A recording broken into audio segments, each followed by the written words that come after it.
Are you ready? Yes. Here we go. Just press go. The Tire Kickers, classic car chat with Max and Matt.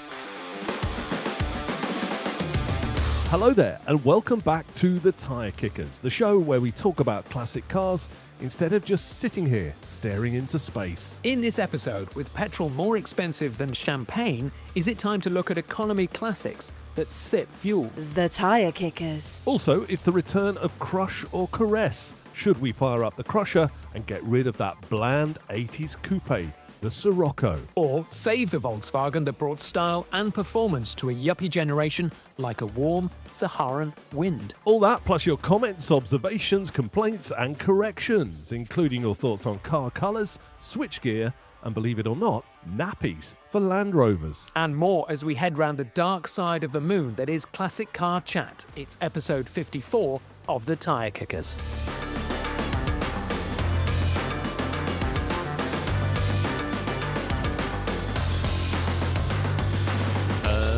Max. So, Matthew, I went to fill up my 1987 Mercedes 300 SL this week, and I couldn't face, this is how awful it was, I couldn't face paying the super price of E5 fuel and stuck in some E10.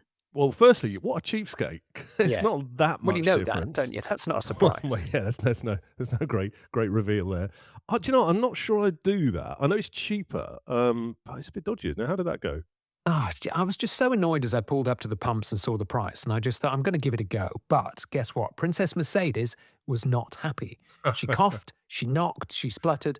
So I had to go home, raid the loose change jar, remortgage my house, sell a kidney, rob a bank, and went back to put in some super unleaded just to keep her happy. So what happened? A bit of pinking going on, was there? It was actually knocking. I could hear. Is that piston slap or something? I can't remember. That might be something more serious. But it was knocking away. It just was not happy. And you're in tune with your classic car, and I could tell that she was really, really annoyed. It's the first time I've ever done it. I only did it out of a temper tantrum. I just thought, I don't want to pay this price. Let's see if we can get away with E10. And I know now I can't. Well, it normally pinks, doesn't it? You get that kind of pinking when Yeah. you go put your foot down because there's not enough kind of guts in the fuel. There's not much octane in the fuel, is there? The whinging, it's like whining sound. That's from the driver. Normally from the That was driver's seat me, in your the car. pumps. Yeah, I'm moaning at the price. Yeah. So go on. And how much was it then? I just went to the garage today just to double check, and it's for the super unleaded stuff. It's £1.85 a litre. So my car was about a quarter full. To fill it, it was £101. Good God. Yeah. I mean, looking around here, price check wise, it's about 172 a litre for super. Is it? Yeah. For super?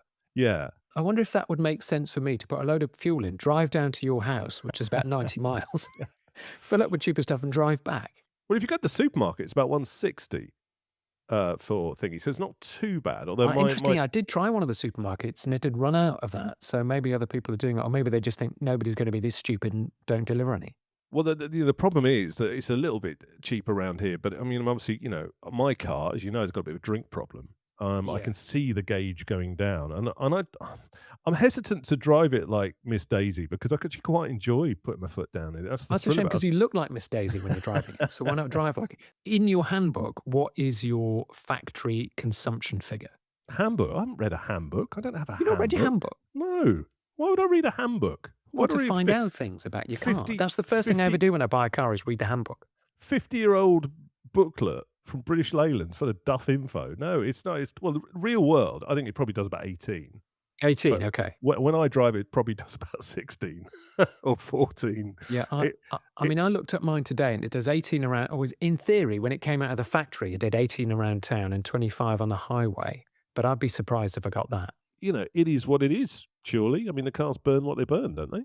Well, you are playing an instrument, aren't you, with your V8? So Beg your that pardon? right pedal is effectively you're creating music. So it's Yes. difficult you don't really want to hypermile a stack. What's the point? No, and also I think unlike my daily, when you fill your daily car up, it's kind of how much, and it's boring because you're doing boring journeys and that, aren't you? By and large, with your classic car, you're doing fun stuff. So I look at filling the car up. Although I'm not saying it's great to pay for the fuel, it's fun money, isn't it? You are getting enjoyment out of that. I can hear the note coming. I can feel that. I've been out in it today and just driving. It's just so much fun. It's so much fun driving that car. because you get an enjoyment and a visceral feel and feedback that you don't get in your daily car. So it's a different thing. When it comes, I've got to put diesel in the daily car probably this week. I'm probably going to moan about the price there. But with a classic car, I kind of sort of suck it up.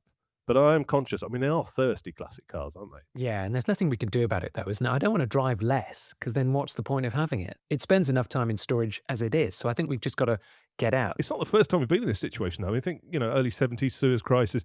Is there anything, Max, we can do for the short term while the fuel prices are going like crazy? Can we think laterally on this? On the tyre kickers, our solution to every problem is to head to the classifieds and see what classic car we could buy to solve the problem. So next time it's which classic car to buy to deliver world peace. However, this time the task is a lot more simple. Okay, so that's an interesting concept. Let's go and see if we can find something. But what is for sale that we could drive, get the classic fix, because that's obviously important, but not go bankrupt when we come to fill it up? Now, I'm banning you, before we go any further, from looking at bubble cars. Not again. These have got to be these have got to be cars that I might actually want to drive and be seen in. Not like that, not those things. So what else is there that we could drive and get the enjoyment of being in a classic car without the huge great bill that will happen when we go to fill it up? Well, you and I have picked a couple. I'm going to go first because I think this is something that you and I both like and we would enjoy driving because it gives you that very classic experience. It's not fast. It's very slow, in fact. But it does make you think, I'm in a classic car, I'm doing something different. It's not the boring drive. And it does save money. So this is a 1989 Citroen 2CV. Now, you and I both like 2CVs in a weird way. I don't really know why I like them because they are incredibly slow. But you don't really feel like it's slow when you're driving it because you're barreling along, you're cornering on the door handles, you've got that crazy gear shift going on, you've usually got the roof open. I think a 2CV for me is the acceptable small economy car because it is economy because it's made of nothing. I mean, it weighs about £2. And actually the interior is quite good fun. You'd have the roof back, you'd be bowling along, you'd think 30 miles an hour would be flat out. So I think a 2CV is a good economy car choice. You quite like these as well, don't you? Yeah, I mean, they are called the tin snail for good reason, aren't they? And you shut the door and it's like boing, and the engine's like a hairdryer. But they're fun, and as you say, you can barrel them round. There is a theory that you can't actually roll a 2CV because you can go so hard into the corner because of their unique suspension that they literally just go up on the side, don't they? And if you've ever been in one when they're going around the corner, it is a bit of a bizarre experience. And they are fun. These and the Dianes, or the Citroen Dianes, have become very expensive. These have become very expensive as well. So while we might be saving at the pumps, we're not really going to save a lot on the thing. Let's have a look at this one on your screen now. This is a 1989. £9,000? £9,000. That's a lot of money. £9,000. I remember when you could get these for 50 quid. That's almost like a grand a cc, isn't it? It's £1,000 a horse. £1,000 a horse, yeah. It's a deux chevaux, yeah. But this one though is a nice one. It is galvanized chassis, new floors, full service, electronic ignition. Now that's good because they are a bit of a pain to start. New tyres, new vinyl roof, only 92,000 miles. So actually, for a 2CV, that's not bad. It's that strange man maths, isn't it, that you spend £9,000 to save 50 quid at the pumps, but you would have a laugh doing it in the 2CV. I think they're really good cars. They're good ones, easy ones to buy these because it all comes down to that galvanized chassis. If that's been done, the rest of the car is fairly it's easily replaceable because it literally can screw it on and off. But have you seen the chassis on these when they're actually dismantled? There's not much to them, is there? Well, it looks like a ladder. It's literally a ladder the whole car sits on, basically. But they do rot in the chassis. So if you go to buy one of these or a Diane or something, always make sure that the chassis has been sorted out. It's a new one, it's a galvanized one, because then it won't rust, because they did have a habit of getting a bit holy. These are fun. I don't know if I could live with one, though, long term. I mean, you wouldn't want to do long journeys in them, would you? No, but, classic cars don't normally do huge journeys, and you are getting 35 to 45 realistic miles per gallon. So that's not bad, actually, is it? Will it go slower with a full tank? Because that's going to double the weight, isn't it, of this thing? A full tank and 4 up. Can you imagine that? You'd actually be going back in time rather than actually getting anywhere. Yeah, okay. Well, that's a good start. I mean, I'm going to throw another one in here because there's an elephant in the room, classic car wise, that would be a really cheap, economical car to run, which is stylish and fun. and it's your favourite. Let me throw it up on the screen. A Morris Minor. How about this? 948cc of pure fun. Do you know, it's never going to be that expensive for me to ever go buy one of these to save money on fuel. 40 miles per gallon. Oh, God, no. There's no way I would drive a Morris Minor because, I prefer to walk and I'd probably get there quicker as well. No, Morris Minor's absolutely not. Well, the Morris Minor Owners Club, they're not going to give you a lift for starters, but they say Great. that they give, Drive on past. they've got 42 mpg on a run. So, Of course they have, because it's just a so boring, no-brainer. isn't it? It's a no-brainer. Look at it. No. It looks nice. Even in grey, this one here looks nice. I tell you what, while you were chatting, I'm flicking through the pictures and we're talking about the galvanized chassis on the 2CV. Look at the door bottoms on these Morris Minors. This is always where they rust. The door bottoms are kind of flared out just to catch some rainwater. And it's exactly what it does. That's what it's really good at, this Morris Minor, is catching rust, because it's got it all over. Chassis, doors, wings. Nah, not a Morris Minor. I just couldn't do it. Now, this one's only 4,000, this car. You buy that for 4,000, get rid of your thirsty Merc, get this, you got 48 mpg on a run. I think that forum, you just showed me that forum, I think they said 42. 42 on a run? Well, yeah, but 42 on a run, maybe widen your horizons a bit, have some new friends, go a bit further, and pay less at the pumps. It's a win-win-win. I would prefer to drink the petrol myself rather than putting it in that car. I just think they are so boring and so awful, and they drive so badly, Morris Minors. Give me that 2CV because they're fun.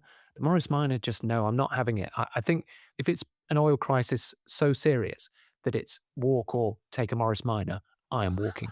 Well, what have you got that's better then? Let's go back to the previous oil crisis. Now, what was that? 1973. So what did people swap to then? Now, already Japanese car makers were building small, efficient cars that nobody noticed. Oil crisis arrived, suddenly people started to buy them. Now, I'm thinking the Datsun 120Y, the Toyota Corolla, and remember these, the first generation Honda Civics. Now, I think these are really, really cute cars. They are 1.2 to 1.5, four-cylinder, front-wheel drive. 1972 to 79 these were made. It's on your screen now. A Honda Civic Gold automatic left-hand drive. Now, I had to go to France to find this one. But I think these original Civics are quite cute cars. There were loads of them around in the 1970s and 1980s. They used to rust for fun, yes, but so did everything else. But they were great kind of designs because there was nothing on them that wasn't there for a reason. They only weighed about 700 kilograms and they looked quite cute. They were tiny. If you and I stood next to this, we could probably fit one on as a shoe. Yeah, so to describe it, are we describing it? Because we didn't do the show guide like we said we were going to last week. Maybe No, we too should lazy. do this week. To describe it, as Max says, it's the gold little cutesy pockety Honda Civic with the two round headlights. It's a sort of dumpy looking coupe, but it's very period brown and orange inside, gold on the outside, with steel wheels and stuff. I mean, it's quite fun. This is an automatic, so that's not going to help your MPG much, that one. And no, it's not going to help your speed either. That would probably be overtaken by that Morris Minor, wouldn't it? In reverse. You got to go and pick it up from France. How much is it? I think it's 7,000 euros. And it's in Montaut-sur-Cher in France. So that's going to burn your fuel up. Picking that up sounds southern. If you put the man maths aside, I would happily drive one of those Honda Civics because I think they're cute, they're funny. It looks like the car that was in Wayne's World, doesn't it? Do you remember that? Yes, that was yes. Pacer, but it's similar look to that 70s design. I think these Civics are quite nice. And actually, because there's so few around, that's quite retro. If you turned up to your Sunday car meet in that, nobody else is going to be in one. Very true, but I don't think you need to go to France or Japan to find a small car. I mean, don't forget, as you say, the European car makers came back with the oil crisis thing as a response to that in the 70s with little tiny little super minis, didn't they? The Fiat 127, the Renault 5, VW Polo. I mean, the Polo was launched in 75, I think, and it was the entry-level kind of economical people's car, but water-cooled and front-engined. It was under 700 kilos, 40 to 60 horsepower, so not really that fast, but that also means it sips fuel as well. So what about Polo 70s chic? That would do the job, wouldn't it? Yeah, Polos are really nice, but not many, in fact, not any have survived. I was looking around for them and I couldn't actually find one for sale, a Mark I Polo. So I had to go to the Mark II, which I think is a really interesting car. The Mark II VW Polo bread van. Do you remember this shape? It's on your screen now. So it's that kind of long, elongated Polo estate shape with two doors and that big back. I think these kind of bread van Polos were quite nice. My mum had one for a while because she'd come from MGBs and she was so sick of MGBs going wrong and not starting. We went to one of these VW Polos as a kind of second car, and it just did everything. It was amazing. Never went wrong. It was just so reliable, comfortable. All four of us could squeeze in it. They're quite good cars, these bread vans, and you don't see that many. So I think that's another interesting economy classic. Let's just have a look at what the fuel economy is on that. Yeah, it'll easily do 40 miles to the gallon. So that's quite a good 80s classic. The man maths again, though. This is 10 grand. You know, Mm. 10 grand for a 1987 Polo Mark II. I mean, it's got low mileage on 17,000 miles. But it's an Yeah, if you believe 1100 that. car, and it's Povo spec, isn't it? You know, it's not. You're not going to. Okay, you might be pleased that you're not filling up that often, but it's not really a wow car. It doesn't. Really, I know people do get excited about these bread vans, but I think it's quite boring personally. Okay. What I've What? got a slight issue with is on the advert that somebody has spelt stunning, STUNIN. It's stunning. Oh, sorry, No, that was there's a G autocorrect. Sorry. involved in that. It is a trade-off. We might be saving money here, but is it at the expense of style? I don't know. I mean, look at this next one, Volkswagen XL1. Do you remember those? Yeah, I mean, this is a really cool car. It was their big VW economy experiment. I think they spent about £1 billion developing this. It's quite difficult to find these. They're quite rare because VW only made about 200 of them. But here's one on your screen now. Oh, that's a bit weird. It's like it's like a modern VW has mated with something from Back to the Future. So the front end, it looks like a sort of VW Passat from now. And then, and you can see the front wheels, which are sort of large wheels. And then you go back through the car, and it's almost like they've just gone, oh, I can't be bothered to finish that off. I'll just smooth it off. And they've covered up the back wheel, and it looks a bit like the DeLorean from the back and the thing in the front. It's really weird. This was the kind of design of aerodynamics at the time. We had a wide front and it tapered off to a narrow back, so the wind would just go around it very smoothly. You're right, it is like a Passat that somebody's sanded down, or like like a bar of soap when you've used it for a bit and it just becomes smooth. And I do think this is a really interesting car. I mean, VW spent a fortune on them, made 200, but they said it's a diesel hybrid. So they said you could get 280 miles to the gallon. It had, I think, about 20 miles of EV range, which now is probably about 2 miles. Now the battery's degraded, but 795 kilograms. And kind of real world tests at the time, I looked at some of the road tests and they were getting 120 miles to the gallon. That's pretty good, isn't it? I've seen one of these in the flesh recently, and they're quite an impressive car because they're quite wide, and they're quite wide at the front, but they're quite narrow and they're quite small inside. But then when you step inside and sit inside, it just looks like a kind of 2015 Polo or Golf. So not as exciting inside as possibly it should be for £1 billion. But this one here is for sale. It is £79,000. Wow. But that is a lot of money to save money, isn't it? Looking at it, it looks like a clay model that they have when they're designing, the concept car. But what it looks like is they've started at the front, and then halfway through they've gone, "Oi, Herman, do you fancy some sausages and sauerkraut down the bar?" And they go, "Yeah, go on then." And they've all clocked off. Do you know what? This could have been made a British Leyland, because they could have gone, "Yeah, let's do the back now. Let's go on strike now." And then it's just leave it. I can't be bothered to finish it off. It's really bizarre. We're going to have to put some pictures. We're going to have to do a show guide. Can you do a show guide with all the No. pictures? But what I'll do is describe the inside, because if you look in the gull-wing doors, you can actually see it is just a very boring Mark V Golf, which is kind of a bit of a letdown, isn't it, for something so futuristic outside? So far, to save fuel money, you've found us a very expensive 2CV, a very expensive VW bread van, and a really expensive, 80 grand expensive, experimental Volkswagen XL1. It's not really, as you say, man maths here are not really going well, are they? No, it's not. I've never really thought about this until you started explaining that out loud. So it's kind of a bit of a fly in the ointment, a flaw in my logic. So what I'm going to do is basically do what everybody else did in any fuel crisis in Britain, is go to one of these. This is on your screen now. It's a 1960 Austin 7 Mini. So this has been the answer for Britain for like 50, 60 years, isn't it? As soon as fuel gets expensive, buy a Mini. So this is what my kind of ultimate suggestion to us is, to save money and still have fun. Because what's cooler than a basic Mini? This is not a Mini Cooper. It's nothing flash. It's just a bog standard Mini 848cc light grey. And I just think that's beautiful, particularly from 1960, because it just looks so pure. It's kind of old English white. It's got lots of chrome on the front, got a little RAC badge. And then when you go inside on these Minis, they're so cute because there's nothing there. You're just sitting in an empty room with a steering wheel. Because there was nothing in Minis that was frivolous. You just either use the heater or not. And if you go to the internal pictures, I do think a Mini is a great answer because it's 2CV cool, but I think it's a little bit cooler and also much better to drive.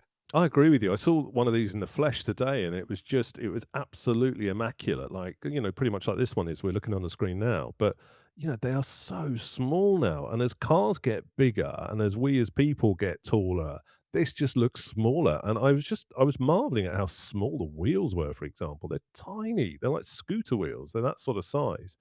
And again, this one's not cheap, Max.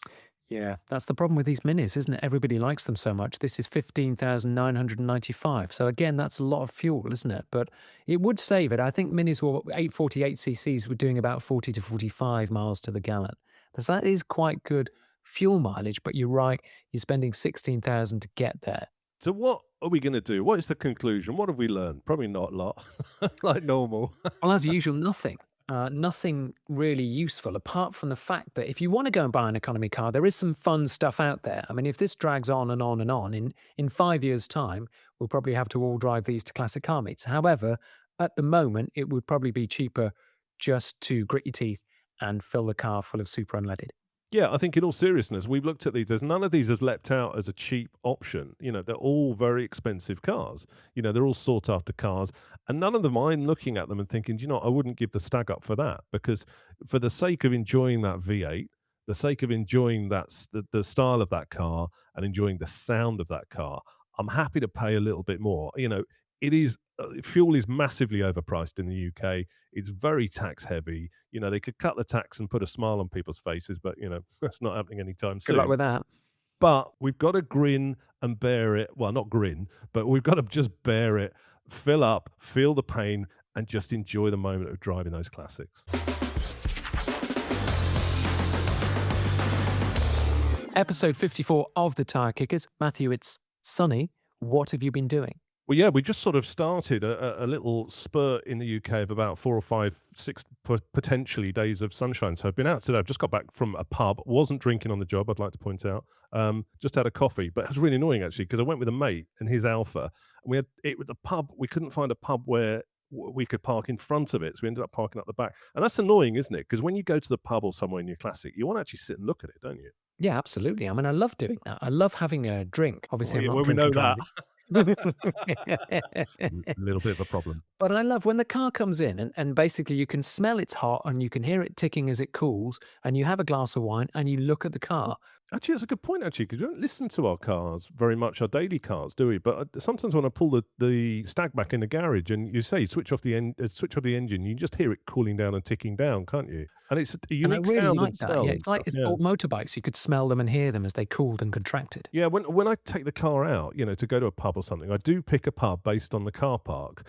I don't want to park somewhere where you're going to get reversed into by a Kia Picanto, but also you want to see it. You want to see the car, preferably from a pub garden table or something, or at the front of the pub. So I do pick and choose the cars. So people always ask me, "Oh, Matt knows where the best pubs to go to because we can sit outside and watch the cars." But there is a pleasure in that in watching your car because let's face it, we all put so much effort into keeping these cars on the road and polishing them up and cleaning them and making them look good. It's quite nice to sit and enjoy them, isn't it? Not just enjoy. I took mine on a long journey, which I think is actually probably the longest journey I've done in it. I went up to Manchester because I went to see the old car lady who's a friend of this show. She's been on a couple of times, Sam Grange Bailey, and I was doing an episode of her podcast. So I took the car up to South Manchester, the M6. I drove up there the night before, hood down all the way because it was dry, and I thought that's great. And I actually think the hood down on the motorway is good fun. Lots of people look at me like yeah, I mean, I had a hat and coat on, obviously, and the heater on mine is really good. And then after I did the podcast, I turned around and drove down the M6 in absolute biblical rain. Now, because it's a Mercedes, I wasn't that worried, but I've never really driven it in the rain before. And a monsoon on the M6 was not a great place to start. So I was a little bit concerned. But actually, being a Merc, the wipers work great, 2-speed wipers, headlights are good. The roof was perfect. It didn't leak a bit. And also the heater's so good, it kept it from steaming up inside. So surprise, surprise, the Merc delivered in just Germanic efficient fashion. It's working really well for you, that car, isn't it? You're getting loads of use out of it. I am. Do you know I have actually? Because I've got a diesel Land Rover. I've put the diesel Land Rover in storage because diesel's so expensive, and I've basically started using the Merc because I think, well, I might as well. It's the cheap option, bizarrely, and I might as well just use that for a bit. And it's great. Like you said, we've got a few days of sunshine, and it's just fab to just get the roof down every morning and get out in it. Well, between the two cars, the Merc is more reliable, isn't it? Probably than Yeah, that definitely. Land Rover. Certainly. Yeah, I mean, definitely. I mean, my Stag is really, really usable. I've been using it and going out today. I went to a car meet this morning. It was just nice, sunny morning, so I got out and saw some nice, colourful cars. I put that on our Instagram account at the Tyre Kickers UK. If you want to have a look at that. I also put on there. I did a little bit of interior stuff. I touched up the pedals. I painted the pedals. They'd gone a bit rusty, and I couldn't get them out of the car. And so I had to do it in the car. And do you know what? I had to do a job it's been the most daunting job I've done on the interior, which is have paint near the interior, because I had to take some Hammerite paint and put it inside the car in order to touch up these pedals. And I just thought, this is a recipe for disaster. Could you imagine if the paint spilled, or I jabbed it on somewhere, or I did absentmindedly touch the brush on the interior? It's like a bright tan interior, mine beige interior, I think it's called. I was wearing gloves, and I put a little bit in a tiny little cap from an aerosol can, so I didn't spill it, but I touched it up. The job's okay. It's not perfect, but it's another little bit that's kind of just brightened up the interior. So now I open the door and it looks really, really good. So I'm really pleased with that. So I'm almost done on the interior.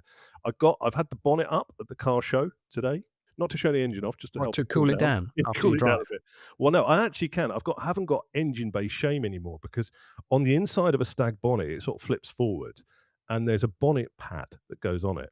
And mine was pretty tatty when I bought the car. So I have my wallet has been emptied severely to get one of these new bonnet pads. How much do you think a felt bonnet pad for a Triumph Stag costs? So this is on the inside of the bonnet. It's the kind of insulation. That's it. Yeah, I mean, why you'd have insulation on a Triumph Stag? It's the last thing that needs insulation in the engine bay, isn't it? But a metre by metre, 200 quid. I think it was 250 actually, but I got it for 200 quid. So I had that fitted, but once that's on there, it does look good. So I had that up, so I don't feel embarrassed about that. So little by little, I'm making the car. The car is starting to look really good. It's driving really, really well, apart from the fuel, being thirsty on fuel. It's going really well, actually. I'm pleased with it. It is a good buy, that car. I'm getting so much use out of it. It hasn't quite got the all-roundness of yours, I don't think, but it's certainly fun, isn't it? I mean, you've driven it. It is fun. That engine alone is worth the money on that car, because it is like a musical instrument. No, I'm enjoying it. It's a sonorous thing, and it is just really, really usable. And as the sun's shining and it's warming up slightly, I'm really looking forward to this summer in it, because it has got legs to go a bit further than my last car did. I don't arrive in a sort of sweat like the last car, and that power steering. It's very. I'm very spoiled having power steering and automatic, but I'm really enjoying it. You're listening to the Tyre Kickers with Max and Matt. Episode 54 of the Tyre Kickers, and lots of comments buzzing around on our profiles on Instagram and Facebook. Now, we talked about the best colours for classic cars in the last episode, and lots of you chipped in on that. Jim Raystrick on Facebook says 60s and 70s cars had some great bright colours, especially compared to modern colour charts. He's got an MGB in Moonstone, though. I thought that was a colour on Honda S2000s, but that's a kind of greeny grey. That looks really good. Revo 8600 on Facebook's got a few jobs going on at the moment on his classics, but he popped his head out of the bonnet, Max, long enough to tell us that his favourite colour is Warwick Green on a Range Rover Classic. Oh, right. Okay, that is a nice colour, because I remember the original Range Rovers. I think the two doors only came out with 4 colours. There was a white, I think Davos white, a green, a Bahama gold, which was a bit like Baby Sick, and also they had that Tuscan blue. I really like Tuscan blues on Range Rovers. Oh, God, only you'd know that. I was just thought that was just a throwaway comment from him about Warwick Green, and it set you off. I'm off for 20 minutes about original launch colours on Range Rovers. Go on, what else we got? Mark Palmer says, clearly the right answer is brown on a Stag. He's trying to be teacher's pet. He's going to give you an apple. I personally wouldn't choose brown on a Stag. Well, neither would I, and I didn't, but I found the car. Also, I'm talking about brown. Ibiza Godders on Insta says, got to love a brown car. Now, we know Jane. She's got good taste, so I'll take that. I'll take that. She's being teacher's pet as well. She's just being nice to you, I think. We also talked about switches last time around too. You know, which ones are good and which ones are terrible. This is Alan74. He said any BL car switches were awful. Mercedes, though, got it right. The W123, as far as he's concerned, is a mic drop car for switchgear. Absolutely. You can sit in the W123 and just click the switches all day, just for pleasure, because you know how good they are. Boy Gould 2020 says so many 60s and early 70s British cars had randomly placed switches. Cars, he said, were getting more functions, but designers couldn't keep up. So they stuck main beam switches on the floor and had overdrive on the stalk. I remember Fords of the 70s, Ford Cortinas, they had the wash wipe on the floor that you could do it by a foot pedal. Now, you were talking about the quality of switches in your Stag, but Jasmine's Bangers reckons the Stag switches are actually pretty good. She says the electric window ones in her Stag have been smooth and reliable. But there's a first. Always surprises her and delights her. She says they're a lot better than the ones she has in her Rovers. Darren Pendleton says he has a button on his Classic that he actually can't press, Max, because it blows a fuse. It's for his interior lights that he says come on when the doors open anyway. But he says he has to make a mental note not to press the button by mistake. It's like, don't press this button, isn't it? He said the minute he touches it, ping, a fuse goes. And Peter Wren Photo makes a good point about the headlight switch fitted to most Classics. He says it has 3 settings: dim, flicker, and off. Now, you remember last time we looked at this picture from Benjamin Maltby. He had his 2 Land Rovers on the drive, and one was covered up, which he was kind of making the point that the cover was good, but we had to guess what was underneath it, and we didn't know. Now, he sent another snap to reveal, because you said it was like a Minerva or something. Yeah, I was wrong. Here's the picture of the two on the drive. So we've got the Series 1 on the right, which is light blue, and on the left, the mystery car is... It's just a Land Rover 110. It's a kind of like a relative, it's a TDI, so it's a kind of, I think that's a 90s, early 2000s. I can't see the registration. Well, this is why we've got you on, because they look exactly the same to me. All Land Rovers look the same to me. No, I mean, there's a Series 1 on the right. There's one 30 years later on the left. But on the one on the right, actually, do you remember I said last time, I don't think it's a genuine Series 1 because I couldn't see an oil patch underneath? Well, apparently there's a reason for that. Look at the next photo where he's got, now this is Benjamin says this is his drive. He describes it as his driveway saver. Now he sent us a picture. We're looking at a picture of the undercarriage, the underneath of his Series 1. It's the diff, basically. It's the Land Rover diff, which is notorious for leaking oil. And wrapped around it is a kind of a big nappy. Which is strapped to the underneath of the diff to stop it dripping or gushing oil over his driveway.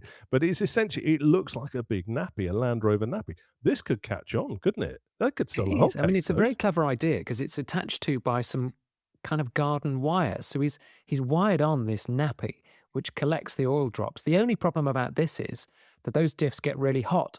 So once that nappy is full of soaking oil and you're next to a hot diff, that could just burn.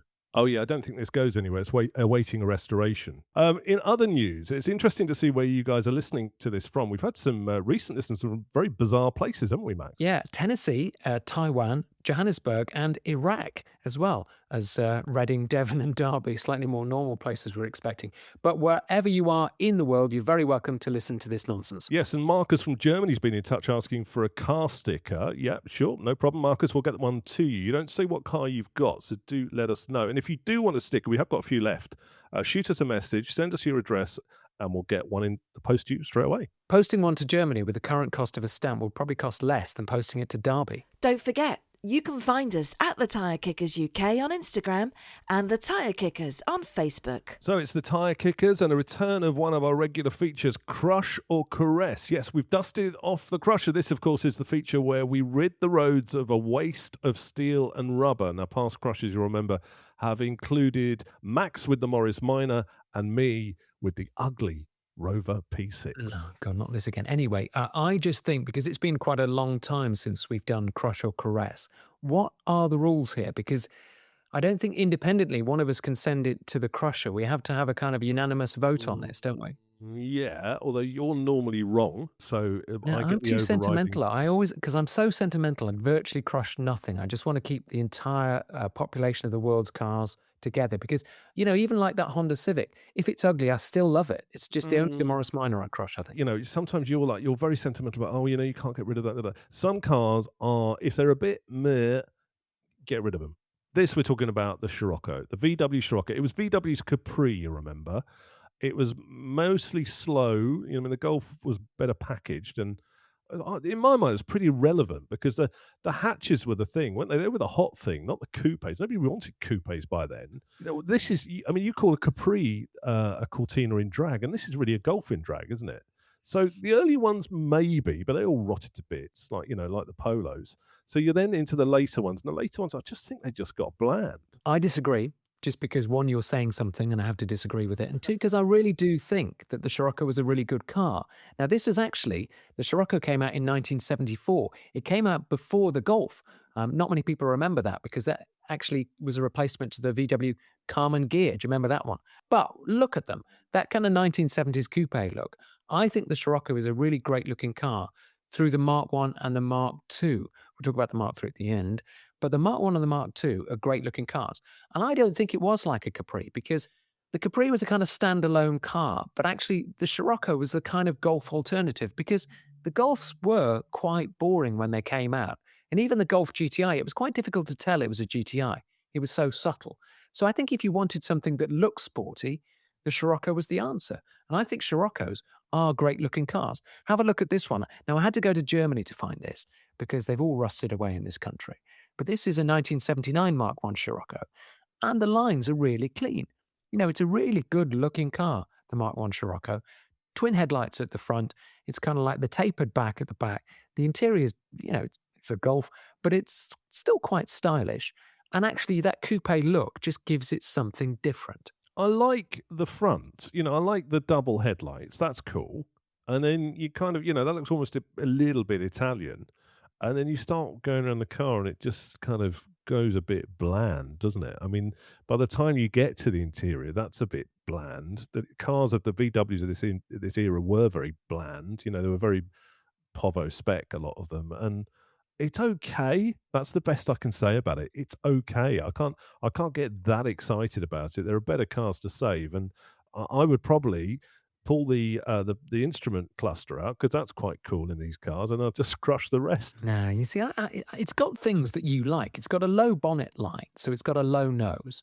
It's a two-door coupe with a kind of camtail at the back. It was that kind of camtail period. So I think that is quite a good car. And actually, if you put that next to a Mark 1 Golf, I think that is the much more interesting car. This is crush or caress. We are talking about saving or crushing car. These, though, have got probably something that skips that process altogether. They've got self-destruct, haven't they, these cars, because they do like to eat themselves. Yeah, I think I've just got one. I found the only one in the UK I could find. It's a 1980 on a W, and it's a restoration project. Oh my God, look at that. And basically, there's nothing of it left. I mean, it has just rusted away, and all the structural parts have rusted away as well. There's just big rust holes in this Mark 1 Scirocco, which I think is a real shame because it's a good looking car, but you really do have your work cut out. And that's a classic. You're going to spend 30,000 to restore it, and it's going to be worth 9, 10, 12,000. Not really that much. Oh my God. I mean, they used to say that, like Alphas had shonky steel, but look at this. I mean, it looks as thin as anything. To describe it, I think it was blue when it came out the factory. It's now brown. It's two-tone, blue and brown. Every single panel, every single bit has got rust on. And as you go through the pictures, it's almost like the car's destructed itself because it comes with all the stuff that you need to rebuild it, which is all basically collected in someone's garage. Or does it? Yeah. Well, that's not like a Meccano set, is it? That's just bits of metal thrown in the boot saying, oh, you can weld this in, can you? It's like a jigsaw puzzle that's incomplete. I mean, normally the wheel arches go, and they have on this, but look at the sills. I mean, the sills are just disintegrated. Oh my God, everything's gone. Everything. I mean, it's that literally you only know it's a Scirocco by its DNA. You'd have to get his dental records to find out that it actually was this car. I mean, that's the problem with them, isn't it? It's one of the, they're not that stylish, but they're not, I mean, if this was a Lancia, then you'd make an effort to restore it. But all that steel looks so thin that even if you restore it, it's just going to go again, isn't it? What? Some of the editions of the Mark 1 were really, really sexy. So there was a GLI, there was the fuel-injected one with a 1.6-litre Bosch K-Tronic. That had about 110 brake horsepower, 0 to 60 in 9 seconds. Then there was the Storm, the special UK edition, which was same as the GLI under the bonnet, but it was a much, much sexier looking car. Now, I can't find one for sale, but I have found one that was for sale that is now sold, and it's got a YouTube video on it. So if you hit play on that video that's coming up now, Yeah, look, I mean, looking and listening to this video, I mean, the engine sounds like it's running a bit rich, but I suppose it's just cold. They're revving it up. Yeah, I mean, it's all right. It's the best I can say. It's a sort of light jade greeny, kind of metallic-y green, a diamond silver green metallic, I think is the official colour. Yeah, it's okay, Max. I can't get that excited. I mean, having seen the Rust before, I'd worry that if you floored it, the engine would go through the floor. But, 33 grand, that's a lot of money, isn't it? that is, but that's so rare because there's so many rusted, and that's got all the right Scir-coco Storm bits on it. It's got the interior bits and the exterior bits, so that is a really good car. And again, that is super rare. Find another Mark 1 Scir-coco Storm. I don't want to. I'd rather have a Beetle. What? You'd never have a Beetle. Well, actually, that's a good point. Actually, you've kind of signed its death warrant by saying that. Find another one. Now that's the problem. Buy one and then you need to find bits for it. You're never going to find them, are you? You're going to be hunting all over sheds in Germany trying to find the bit of trim that you can't miss. And that's too much stress for a car, classic car. Most people running a classic car do have a job and a life and stuff, other stuff to do. They can't devote their life like a race across the world looking for car parts. So, you do need to have a classic that you can get stuff for, because otherwise it's just an absolute headache. So for that reason alone, I just think it's time to say goodbye to the Scir-coco. Right, I've listened to you moaning, more's the pity. And I've got a solution, which is the Mark II Scir-coco. So there are parts around for this one. The Mark II was a kind of rounder, softer, slightly different shape to it, but it's still basically the same kind of VW mechanics underneath. And it was also a Mark II Golf inside. But the Mark II Scir-coco, I think, is a really, really good buy at the moment because they're cheap. They look great. It's still got those coupe looks. It's got that kind of 80s flash to it that I really like. And also, I had one of these. I had a base version carburettor 1.6 in the 1980s, late 1980s, and it was amazing. It flew because you could absolutely drive it flat out everywhere because it was so slow. Great cars, these. Handled really nicely and also looked really good as well. So I think the Mark II Scir-coco takes all the problems with the Mark I, which is rust and you can't find any parts, and delivers in a Mark II shape, which is a lot cheaper. This one on your screen now is, okay, it's done 220,000 it's kilometers because it was in France because I couldn't find anyone around it. 1983, €5,990 for a Mark II Scir-coco. I've listened to what you've got to say. I've seen the pictures on this, and I'm prepared to say that I was wrong. Okay. What? Hooray! Da da da! I actually like the Mark I because this is awful. This is just, oh God, I crushed this up already. I mean, this is ugly. Ugly. No. Every side of it is ugly. It's got ugly front lights, ugly front quarter, ugly rear quarter. Mark II Scir-coco is a lovely car. It's a really nice design car. It's got Scir-coco written across the back of it. How naff is that? Well, that's its name. You've got that on your driving license. You can't blame it for that. It's just ugly, and the interior is that kind of bland. When VW, I mean, we talked about switchgear and stuff last week. It's just really bland. It's got the thumpy switches on the thing. It looks like something's come out of Britain. Yeah, but if you got into a Mark II Golf GTI, you'd be wetting yourself because they're saying, oh, it's got the great Golf Mark II GTI switches. That's exactly the same. The Scir-coco is virtually identical to a Mark II GTI inside, and it's really cool. It's a really cool car, and it's got an extra special gauge on it. It looks like a basic Povo spec coupe. I mean, it looks like you can't afford a Golf. That's what this looks like. It looks like you went in to buy the Golf and they went, you can have the cheaper one without the rear doors and the steel wheels. And it looks rubbish. The thing is, the Golf was that was an economy car. The Golf could be quite a boring four-door shopping car. And at the same time, you could get the GTIs, which are more exciting, but most of them were base, vanilla, boring, steel wheel Golfs. And that was quite a dull car in the 1980s if you had the bog standard shopping Golf. Whereas the Scir-coco, it's always a sports car. There was never a boring version of the Scir-coco. Well, there was a slow one, but it was always a stylish looking coupe. And I think that's what's so good about it. It's stylish. It went really well. It handled nicely. And also it was available for a pretty good price in the 1980s. Some poor person in France had to endure 222,000 kilometers in this. Tough. Well, it was tough on them. I mean, being seen in that, I mean, it's pretty ugly, isn't it? No, it's not. And also, you got much better engines in the Mark II. You got the 1.8 injection, which is 90 to 110 brake horsepower around that. Then you got the 1.8 16-valve range topper, which had 139 brake horsepower, 0 to 60 in 8 seconds. And also, it's less tail-happy than the Capri. Bodie and Doyle didn't drive one. It was less rusty than the Mark I, and it had all the benefits of the Mark II Golf interior. I think the 1980s Mark II Scir-coco is the car to go for if you want a kind of economical, classic, stylish coupe. That was basically a load of like classic car word salad, as far as I'm concerned. It's just like to crush it. It's ugly. You're basically talking up. It's like someone trying to talk up an Allegro. It's just boring. This is a German Allegro. It's not a boring car because it's an exciting coupe, and coupes are exciting. It was much better looking than the Golf. It's not. It's ugly. It's ugly. I'm sorry. The Mark 1 was okay. I like the Mark 1. It had a bit of sort of staggishness to it. No, but this one, it with faint praise, isn't it? This one looks like the bread van. I like Mark II Scirocco's. I had one in our family. We had 3 or 4. I had my sister's cast off, which was a bit leggy by the time she finished with it, but it was a great car.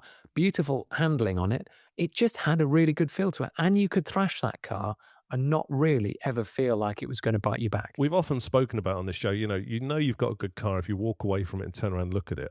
I would just keep walking, to be honest. I wouldn't be turning around looking at this. It's fugly. It's not. I mean, I don't think we're going to agree on this. So under the rules that we talked about at the beginning, this is unanimous. So you can't crush the Mark I or the Mark II. But I have been oiling the spigots of your crusher, and I will give you some metal to turn into baked bean cans, because this is the Mark III Scirocco. Now, I hate this because it's blobby, it's ugly, it's bland. It's become the cheap weapon of choice for idiot drivers once they've crashed their Imprezas and Mark V Golfs. This is a Mark III 2013 Scirocco on your screen now, and it's just everything I hate about that kind of modern VW styling. It's blobby, it's boring, it's meant to be round and aerodynamic, but it's not really. It's just lost all the charm of the Mark I and Mark II Scirocco's. I quite like this. Oh, no. I'd have that as a daily. This is so awful, the Mark III. No, I'd have that as a daily. Not as a classic car, but I think that's quite a stylish looking car. I mean, bearing in mind how bland cars are now, I mean, I'd go back and have one of those. I quite like these in period, actually. No. I didn't like the early Scirocco's, but these, as you say, it was like it is a coupe Golf. It looks like a coupe Golf now. It's got that kind of fat back side that Renault were doing quite well, but VW just ruined it. And it just looks like it's had all the angles shaved off it. It's just a very, very boring car. It's a modern car, but I do quite like that. It's dated quite well, I think. No, I think the Mark I and Mark II had a kind of panache to them. They had a kind of coupe excitement to it. This is just a committee design where they're trying to tick all the boxes and trying to make something different, and it just became even more boring than a Golf. No, I disagree. And I think we're looking at this now. I think actually, in context, the Mark I is probably okay. The Mark II is definitely going in the crusher, as far as I'm concerned. No. It is ugly. I would have kept the Mark I going until it sort of ran out or rusted, one of the two. But the Mark II, I think, is an abomination on the eyes. I think it's awful. It just looks like almost like a sad van, the Mark II. Whereas this one is not a classic car, but it actually looks quite nice for a modern car. No. The good thing about the Scirocco Mark III is they're all crashed on a Saturday night. So give it another about 3 or 4 decent weekends weather, and they'll all be upside down in a field. Well, so what's the conclusion of this then? I mean, there's got to be some sort of consensus. You can't just dig in. Never has been consensus before. The conclusion is you're wrong, I'm afraid, because Mark I was a great car. Mark II was a fantastic car. Mark III was rubbish. No, Mark I looks good. Mark II looks fugly. And the Mark III is irrelevant. Because there's no unanimous decision, though. Nothing gets crushed. I'm not sure this is how it works, but yeah, whatever.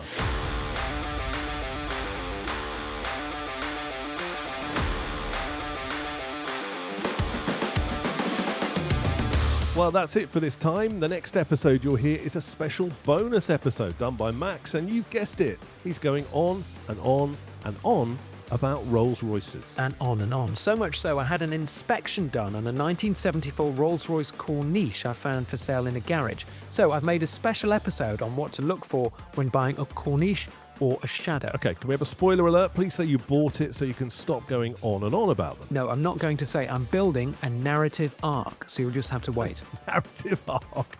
Oh well. We'll return to normal after he's finished whittering on about rollers, and we'll be back talking about the Austin Atlantic. That was Britain's attempt to take on the Americans with outrageous styling. Now, I won't give away the narrative arc on the Austin Atlantic, but let's just say the American auto industry managed to survive the Austin invasion. Don't spoil the ending. See you next time. Bye. Bye.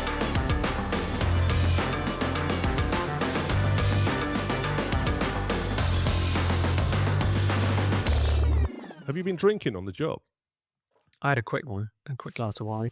Oh, you've changed. I got back from the garden centre and I just thought, I'm going to sit outside for a bit, look Drink at the a car, bottle of wine.